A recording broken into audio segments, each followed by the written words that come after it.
When I was 6, I learned there are two kinds of silence.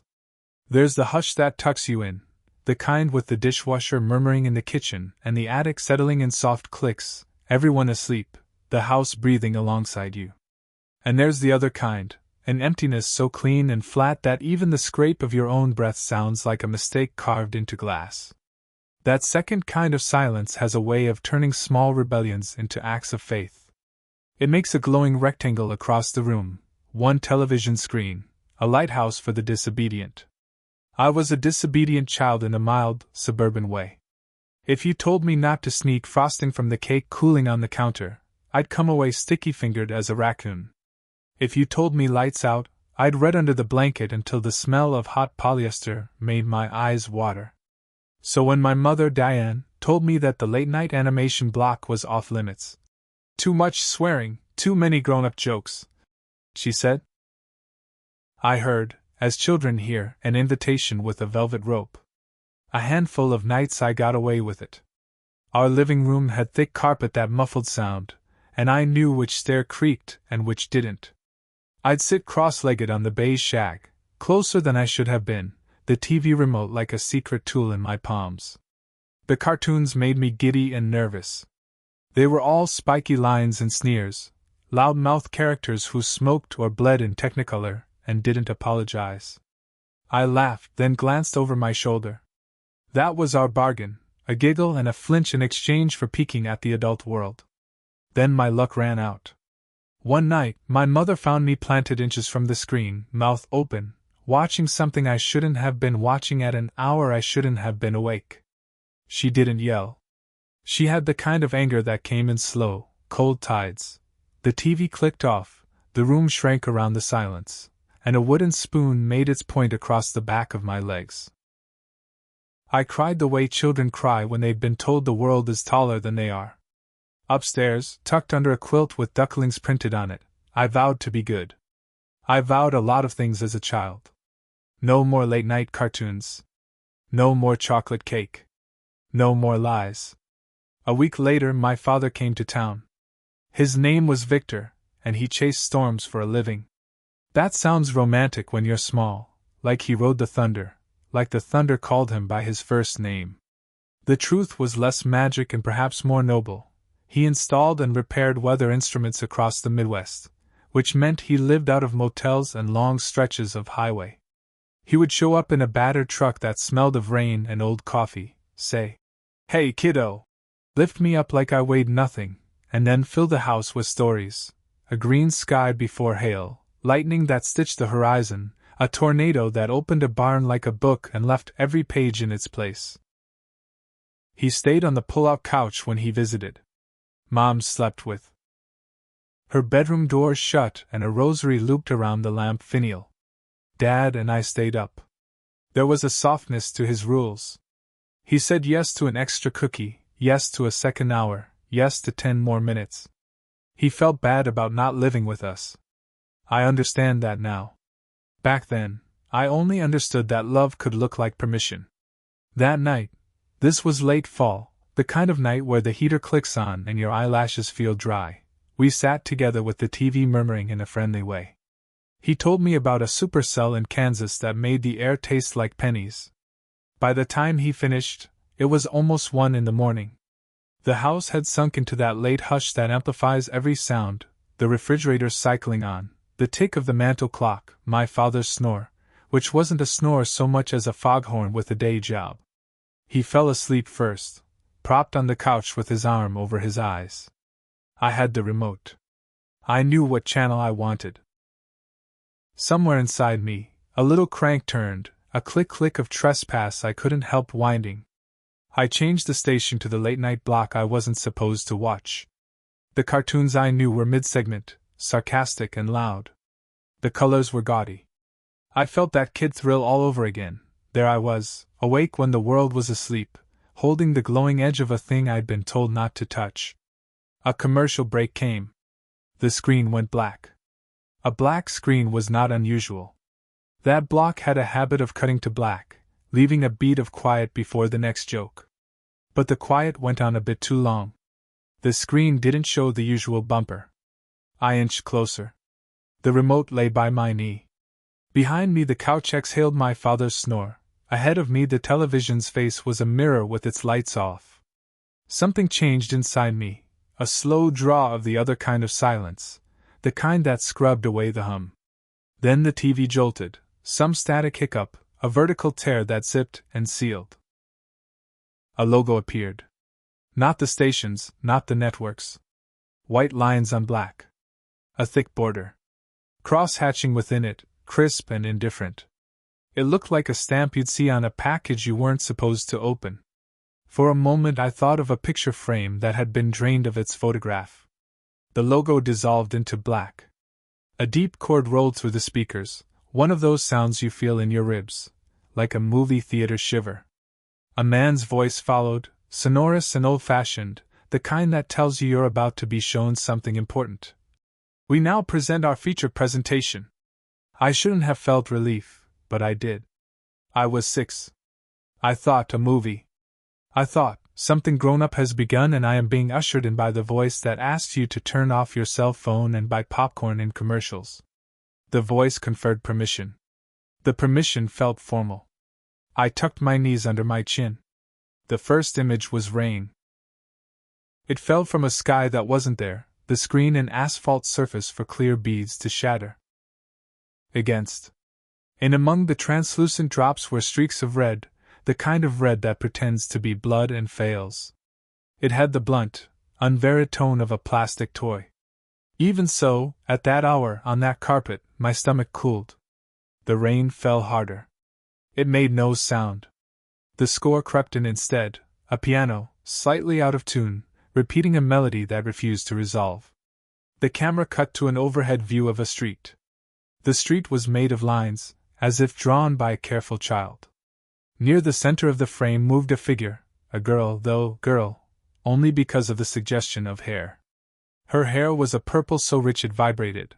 The rain made it bleed in thin threads, turning the purple into a diluted bruise that striped her face and arms. The figure herself was simplified almost to a joke, a rectangle with rounded corners, 2 black slits where eyes should be, little stick limbs flicking out of the sides as if borrowed from a different cartoon. She looked like an electrical outlet with heels. I didn't love her. I recognized the type, a lazy design, something made ugly on purpose. The piano went on. It sounded like it was coming from a corner where a record player never quite worked, the turntable wobbling, the needle mistrusting its grooves. The girl turned toward a building with a large window pane. The camera, as if curious, rose and pressed toward the glass. The window reflected nothing. The girl's face did not appear. At 6, that detail filed itself neatly into the cabinet of oddities that did not demand immediate thought. At 46, telling you this, I understand there are stories that begin inside that missing reflection. The image passed through the window without fracturing. It didn't show a room, not yet. It showed the inside of the glass itself, as if the pane were hollow and the film had decided to take the tunnel. In that brief transit the piano grew clearer. Then we emerged into a room with an old-fashioned table and an older-fashioned box. A man stood beside it. He looked like every depiction of jolliness I'd seen on store displays, white mustache curled like quotation marks, cheeks so red you expected them to burn your palm, eyes a vibrant ceramic blue. But none of it was right. His cheeks were too hot. The mustache too stiff. And the eyes, those eyes had the glint of blown glass sculptures we weren't allowed to touch at the mall. He had been drawn with more care than the girl, more shading and weight, like he belonged to a different movie. He placed his hand on the side of the wooden box and turned a small metal crank. The music came from that box. As he turned, the piano dragged over its own notes. The camera moved in close so his hand took up the screen, pink fingers, shining metal handle, wood grains studded with little inlays of gold. He spoke, but it was almost like the room spoke through him, the way a ventriloquist uses a puppet to say what the puppet already knows. "Turn the crank," he said. "Turn the crank." It wasn't a shout. It wasn't gentle either. It had that carnival barker cadence, coaxing and command dressed as invitation. He turned the crank again. "Turn the crank." The camera cut between his hand and his face and the box, a slow pendulum that made it hard to breathe. Something had been wound too tightly. Sound entered the scene from nowhere, a cracking like a cold lake in thaw.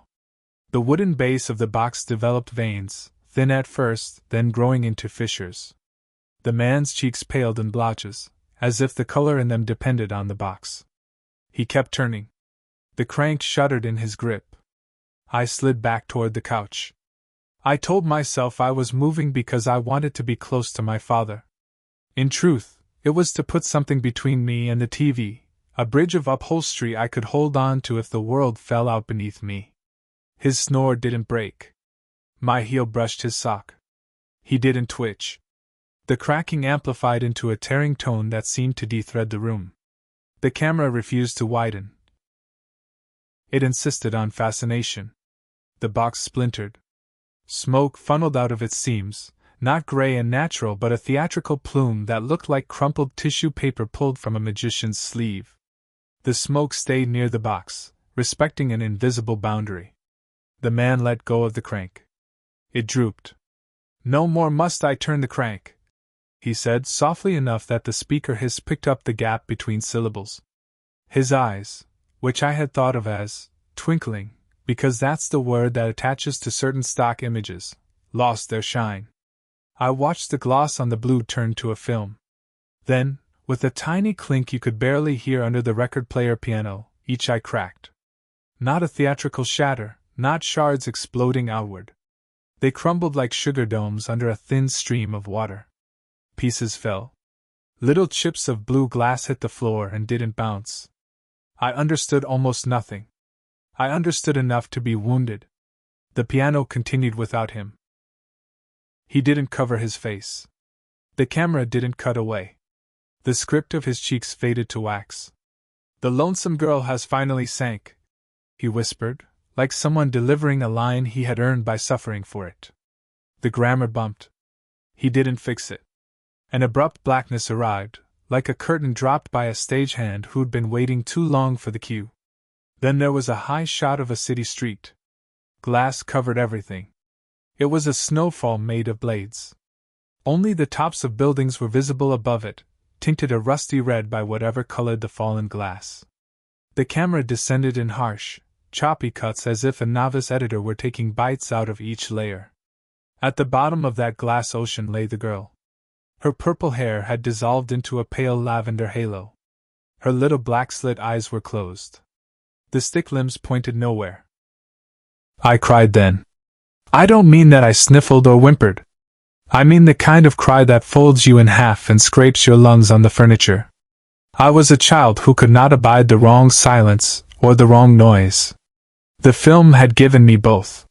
It had smothered me in quiet and then cracked the ceiling open. The next shot was of an hourglass. It filled the frame. Sand trickled through its waist in a steady pulse. The background was colorless. The glass looked old, the kind of old that pretends it is an heirloom while being a prop. The camera pulled back, slowly, with reverence. A voice, not the man with the crank, not the sonorous announcer, but a voice made of grin and threat, slid into the room. "She's perfectly fine now," it said, bright as a Sunday school teacher at a funeral. "Don't you fret. Thanks for watching my show, kids. But you're not out of hell yet." I screamed so loud my throat ripped. The scream was sharp enough to cut my father out of his dream. He lurched upright, elbow landing on the remote, which jumped in his hand and changed the channel. The familiar late-night block popped back as if it had been there the whole time. Bright graphic, canned laughter, punchline. Ordinary. My father, eyes wet with sleep, apologized, thumbed the last button to return to the previous station. When he did, a blue message filled the screen. Programming not authorized. Please confirm your subscription or unplug your receiver. My father frowned at it the way he frowned at a stubborn rain gauge. He changed channels again, then back. The message remained. He said something meant to be soothing. I don't recall the words. I recall their shape around the air.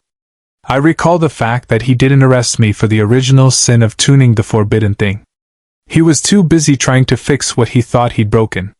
I slept in my mother's bed that night. She didn't ask me what I saw. She folded me in. In the morning I listened downstairs while she and my father had the kind of argument that starts with, "You always," and "You never," and ends with the weather being blamed because it is the only thing in the room that can't be guilted into changing. That should be the end of the story. A child watches something she shouldn't have. The fear has a central image, a man making music until the machine breaks, eyes that break, a girl who sinks into glass, a voice that thanks you as if it were a host. The TV reasserts its authority through a message about subscriptions. Life resumes. Children outgrow the things that terrify them. They replace those terrors with more complicated ones: layoffs, diagnoses, the slow unraveling of vows. And yet, there are images the brain files in a drawer that sticks. Every time you pull on it, the wood moans, and that is enough to discourage you from getting the folder out. But the folder is there all the same, absorbing the grease of your fingers each time you decide not to touch it. I grew up. I learned to say no to cake and yes to sleep. I learned that people tell you who they are when you listen to how kindly they say no. I learned that adulthood is a late-night channel that keeps broadcasting no matter who has permission to watch. I love TV in the way you love your first language and your first scar. I wrote papers about narrative structure, about how certain stories use a frame, a voice, a prop to smuggle you into a truth you wouldn't otherwise invite home. I dated, I married, I divorced, I married again. I visited my father in a ranch house with a windsock that always seemed to be pointing at a storm that never came. My mother's hair went gray in slow, dignified waves. My father's hands became a map of his work. Sometimes, when the house was quiet in the good way, when dishes were done and a window was open to let in a night breeze that had cooled the smell of cut grass, I would remember the hourglass. I would remember the voice that told me I wasn't out of hell yet, and the polite way it said thank you. I would picture blue glass falling out of a face in small, well-behaved pieces, like a promise being unmade without anyone raising their voice. It's strange to say you've seen worse than a thing and yet be unable to file it away with the cartoons that thrilled and repelled. I've seen much worse on screen since. The world has allowed us to become experts at horror and comedy, and the tragic genre called everyday life. I have watched people be unjustly harmed and then told to be grateful for the lessons their harm taught the onlookers. I know in my bones that not all violence looks like blood. Sometimes it looks like a voice that thanks you for viewing. The truth of that night hardened into the kind of domestic myth that families are built on. We could talk about it over a deck with citronella candles burning. Remember that weird movie? Remember that message? Did we even subscribe to whatever that was? My father liked to say, "Remote must have bumped, you know how those receivers are." My mother would say, "Or someone wanted our attention." The someone changed depending on what you believed about how machines can be haunted and how we help them do the haunting. For years that was enough. A family story with good beats. A child defies, a parent relents, a machine goes off script. A message tells you to sit down and check the bill. Then my father got sick. He had a heart he'd ignored. He had arteries that had been laying track for him since the first storm that kept him out longer than planned. After his first surgery, he moved slower, then softer. He moved in the way of someone who was delicately balancing a glass inside him. The last time we talked on his porch, the sky over the cul-de-sac gathered heat and pretended it knew how to thunder. He said, "There are two things I'm not proud of. The first is how much I let the weather make my choices. The second is that I wanted to be the fun parent, and sometimes that meant I wasn't the safe one." I told him this wasn't a confession booth. He said, "Well, consider me absolved." We laughed, and then there was a silence that wasn't either kind, because we had earned it together. A few weeks after the funeral, my mother called. She had 2 boxes of his, things that didn't belong to her. Old tools, parts catalogs, a jar filled with screws that looked like a sow thistle exploded. She wanted me to take them. I drove to her house. The carpet was new, a gray that remembered the old beige only in spirit. I took the boxes home. I opened them on the kitchen floor. The second box had a stack of VHS tapes in it. My father had used them to record weather fronts off local news in the 90s. I wasn't surprised. The tapes had labels in his blocky handwriting. KETV 7/12 Supercell, OKC Doppler Loop, Hail Damage June. There was one unlabeled tape, black spine, no sticker. I held it in my hand and felt the faint electric prickle of grief that comes when you remember you're dead, not as a person who died, but as a person who once put this exact object down on a shelf and planned to come back for it. I found my old VCR, still a survivor, still hungry for cassettes, and slid the tape in. The blue screen blinked. Static rolled. Then cartoons. Not the ones I had watched. Old ones? My father had taped a late-night block and then, probably, taped over half of it with weather. The cartoons were harmless in the way of things that used to be dangerous. I fast-forwarded. A commercial for microwaves. A station bumper. The tail end of a movie where a clock explodes, confetti raining down. I hit play and set the remote on the table. I walked to the sink for a glass of water, and in the time it took for the glass to fill, the television made that small vertical tear sound I had not heard in 4 decades. The blue screen didn't boil into the network's logo. It went very cleanly to black. White lines drew themselves into a border on the black. Crosshatching filled the inside.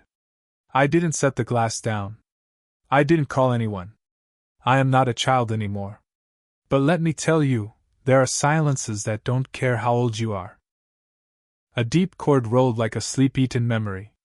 We now present our feature presentation, said the voice, so formal it felt like a handshake. I stood with the glass in my hand and watched the rain that wasn't rain begin again. It wasn't the same. The exact sequence was not reproduced. You cannot step into the same river twice, not in life, not in film. The purple of the girl's hair had shifted, less saturated, like a photograph left in a windowsill. The box was rougher at the edges, its gold inlay dulled. The man's cheeks were less aggressively red. The piano was still wrong, still convincing. He said it with more patience this time, as if he'd taken a class in delivering lines with hospitality. Turn the crank. My heart did a drum so old and reliable it had probably practiced for this moment. I felt my adult body do what my child body had done, take half a step backward, see if the couch had moved closer. I wanted to turn it off. I wanted to watch to the end. Both wants were the same want, to be told, unequivocally, what this was. The cracks came. The smoke. The crumble. The whispered, "No more must I turn the crank." When he said the line about the lonesome girl, he said, sank again. I found it so tender, this unsubtle wrongness of grammar. I can hear you say that's a silly thing to find tender. But grief makes you find kindness in odd creases. The hourglass filled the frame. The sand trickled. The camera pulled back. That grin of a voice arrived. "She's perfectly fine now," it said. "Don't you fret. Thanks for watching my show, kids. But you're not out of hell yet." I hit stop. I ejected the tape. It came out with the soft, satisfied mechanic sigh of machines that have completed the task they were built to complete. My hands were steady. I sat down on the rug with the tape between my palms and realized that I had been waiting for that moment to be offered to me again, and that waiting had no name in my life. I also realized that stopping it before the last sentence ended, not because I was scared, but because I chose to, was the only thing in the whole story that had been purely mine. I didn't throw the tape away. I didn't catalog it either. It sits, as of this writing, in a drawer near the television, in the same house where I no longer need a VCR. When I vacuum, the cord sometimes catches on the drawer, and I hear a small thunk that doesn't bruise anything. I have not played it since. What was it? A weird short from a late-night block that slipped onto a broadcast it wasn't meant to occupy. An art school student's thesis, purchased for pennies by a programming director who needed to fill a 5-minute hole? A dream, courtesy of a 6-year-old who already had the architecture of superstition in her bones? Or something else, something the language of permissions and subscriptions can't quite reach? I can't tell you the title of the film, or the name of the voice actor who made Turn the Crank feel like an instruction and a prayer.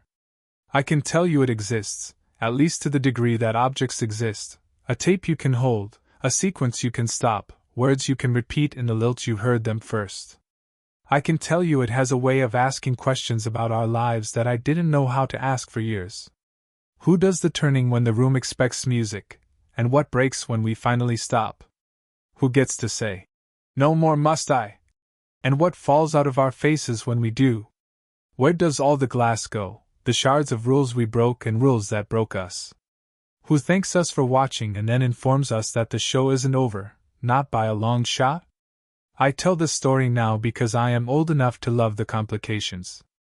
I am old enough to understand that the forbidden is often just the world refusing to admit it's frightened. I am old enough to know that the violence we do to one another isn't always loud or bloody. Sometimes it looks like a calm voice that tells you to be grateful for the performance even as it ushers you toward the next ring of fire.